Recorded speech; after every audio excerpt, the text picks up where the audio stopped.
Hey guys, welcome back to my channel. In this video, I'll show you where to find your Telegram downloaded files. That could be either photos, videos, etc.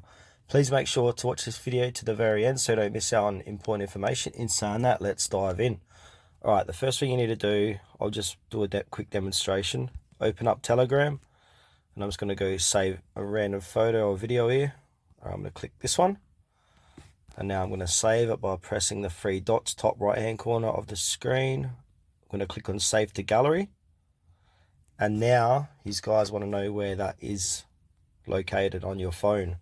So if you guys open up your gallery, scroll down, and there should be a Telegram folder like so. So this is where your files are kept, your videos and photos inside Telegram. So yeah, that's it for this video guys, where to find your files from Telegram. Please make sure to like this video and subscribe to our channel if you found this tutorial helpful.